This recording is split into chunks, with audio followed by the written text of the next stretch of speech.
welcome back to Season 4 of HR as the White Swan. We've just recently experienced a Black Swan event, and where is the positive energy coming from to counteract that? Well, in many organizations, it's coming from HR. I'm Elliot Clark, the CEO of HRO Today, and we are proud to bring you Episode 4 of Season 4 of HR as the White Swan. As you know, each of the episodes starts with a letter corresponding to the letters in the words White Swan, and the question that we put starts with that letter. So we're up to the letter T in Episode 4. I'm joined today by Judd Weisgal, who is the Senior Vice President of Madison Performance Group. Madison is one of the leading providers of rewards and recognition software and services in the world, actually the most highly rated on our HRO Today magazine Baker's Dozen.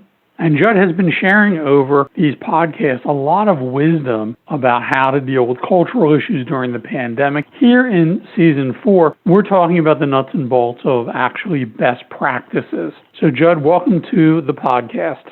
Good to be back. Well, we're up to the letter T. And, I've been working hard, getting ready for this, trying to train as best I could to be in shape to do Season 4, because everyone says it's better to be on board the train than run over by the train. And yes, the word for today is train. I feel like I'm doing a Sesame Street thing, Judd, where I have to sort of use the word in a sentence and, maybe have sing a song or something. But I can do my part in a Cookie Monster voice if you'd like. I don't think our listeners actually look to Cookie Monster as a thought leader, but if you can do it, children's parties are always looking for entertainment during these difficult times. So training is critical to everything we do in HR. So, training and integration and implementation are important for any kind of success. How does that play into building a really good rewards and recognition program where you have to both train the associates, the management, and the executive team on a platform? What do you guys recommend? Yeah, and Cookie Monster aside, right?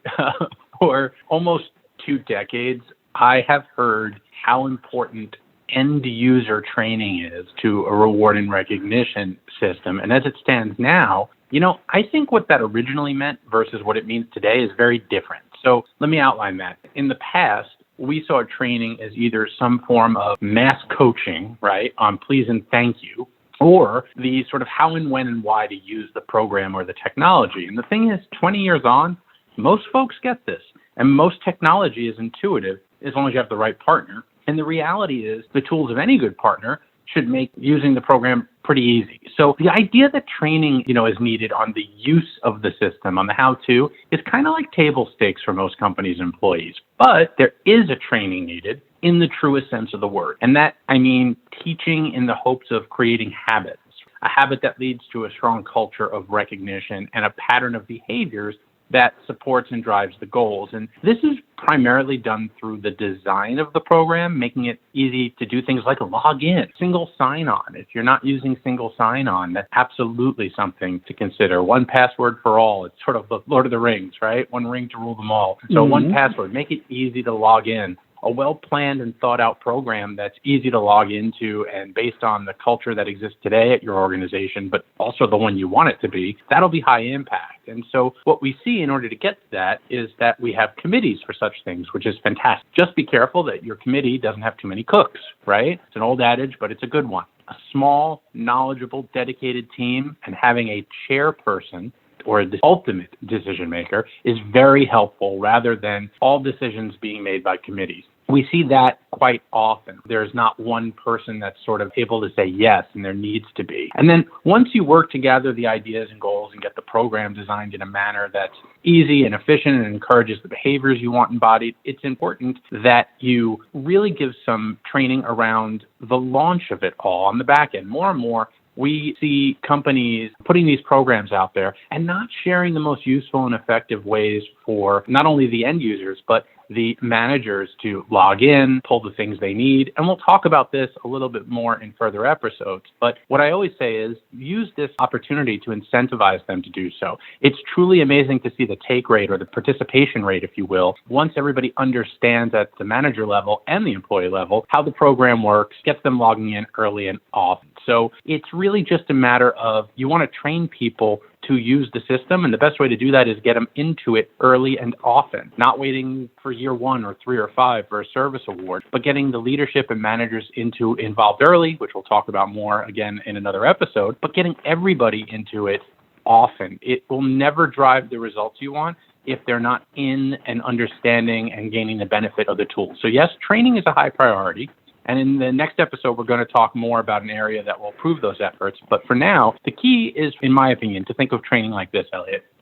The program needs to be well designed and executed, because that will take a lot of the training emphasis away, because it's intuitive. People understand these programs because they operate just like every other online experience they have and understand. So using a small committee to make sure that the program gets on its feet, out the door, it's utilized, that's the most effective training there is. And you may want to consider, as we'll talk about later on, small incentives for folks logging in early and often. Again, early and often is really the best training.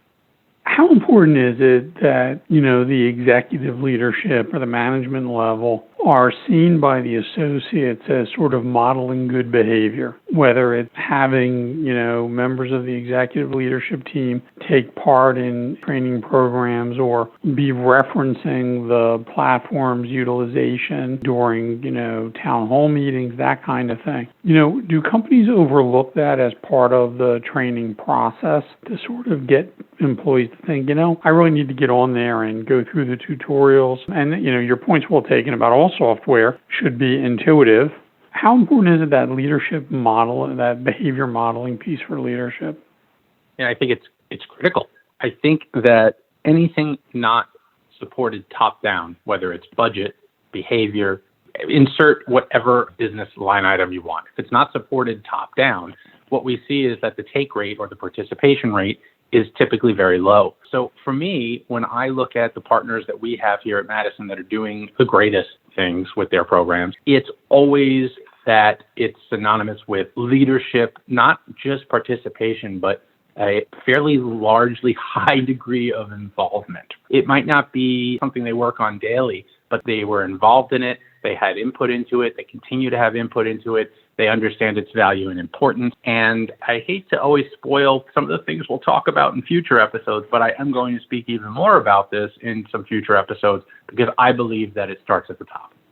Well, and, all great points. Are there any specific things that Madison or your competitors are doing in terms of, is it individual training? Is it departmental level group training? Is it all the above? What do you guys recommend as the platform for training, individual or group instruction? So I think it's important to define the kind of training that those folks will need. And I think that for certain trainings, individual, and for others, group. And what we see is that the concept of teaching people, again, how to use the technology is not necessary, or at least not en masse. There's always going to be some outliers, right? No blanket statements. But what I will say is that the things that tend to be good for individual learning are things like leaders wanting to pull different reports. So for an example, different department heads are going to want different information out of a system like ours. And while the act of pulling that information may be the same, the things they're looking for within the system may not. And so they may need a little bit of a quick 30 minutes or an hour one-on-one so that the training is specific to them. But on the larger usage of the system, it's pretty intuitive. We haven't really needed or seen anyone really need anything other than a quick demo of the actual system itself that we've designed for them before they go, I get it. I really get it. I understand this. And typically that information is really well understood. I hate to sort of lean back and sound as though I'm suggesting training isn't something that's critical. It's just not as in-depth as it once was, right? It's just not as deep a dive. Well, hopefully that's because the software's gotten simpler. All good points. And for the people who are listening in our practitioner audience, I point out to you, if you have trouble getting your associates to training for things like reward and recognition, if they're not enthusiastic about a platform to recognize their work, you may have a deeper problem with them not being enthusiastic about their job or the company or its vision. So that's something to always take into account, and that will come through in the data. We'll be talking about that in future episodes. And Judd, never apologize for teasing people about upcoming content.